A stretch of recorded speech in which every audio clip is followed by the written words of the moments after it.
UNR School of Medicine is complaining about what he calls a serious breach of ethics in connection with financial audit of the med school's operations in Las Vegas. As reported exclusively by the I-Team, that 2016 audit uncovered a blizzard of billing errors. What's unethical, according to Dr. Thomas Schwenk of UNR, is not the billing errors themselves, but rather the release of the audit results to the public. So tonight, George Knapp reveals a chain of emails and memos which explain why the audit was never meant to identify alleged fraud within the UNR Med School.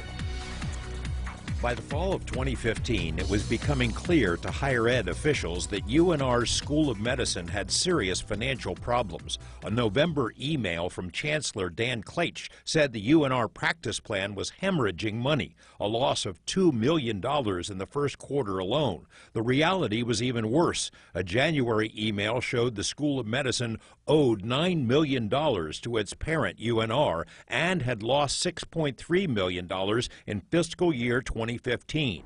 As UNLV prepared to take over the operation, administrators saw a huge range of problems. One example, from one department, $600,000 worth of bills that were never sent out. A top official compared it to searching for the black box at a plane crash site. UNLV President Len Jessup worried that UNR was trying to drop all of this in UNLV's lap. In memo after memo, UNLV pushed for a full financial audit because UNR repeatedly declined to share financial information about the med school. By June of 2016, Jessup and his top aides were concerned that UNR had something to hide. They were still asking for an audit.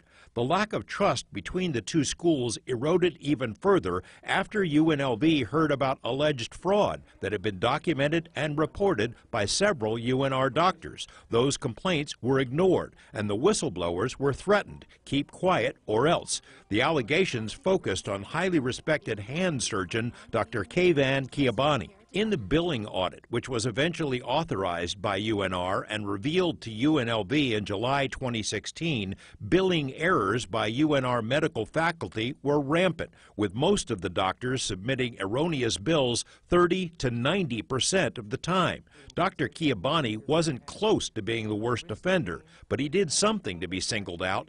In an astonishing exchange of emails from September 2016, UNLV Dean Dr. Barbara Atkinson told her UNR counterpart Thomas Schwenk that Dr. K was the most serious compliance issue, that he would not be accepted into UNLV's med school, and that she felt an obligation to report the doctor to the state medical board and to federal watchdogs. Schwenk set a brutal retort, saying in essence it was none of Atkinson's business. "You have no standing in this matter," Schwenk wrote. UNR has been engaged in a robust investigation for many months, and he acknowledged the audit into billing or coding could not have confirmed the allegations against Dr. Kiabani, that it was identified through other means. Schwenk told UNLV the matter was being handled and there was no need to share further information. 7 months after that exchange, Dr. Kiabani was informed that he was being let go from his position. 1 day later, he was killed in a collision with a bus. In an email, UNR told the I-Team it repaid $129,000 related to overbilling from that period. But there are serious questions whether that was enough. George Knapp, 8 News Now. Now this afternoon, federal officials informed the I-Team that notices have now been sent to UNR asking for further repayments. We'll have additional information as soon as it's made available. We did reach out to both Dr. Atkinson and Dr. Schwenk for interviews. They and others declined.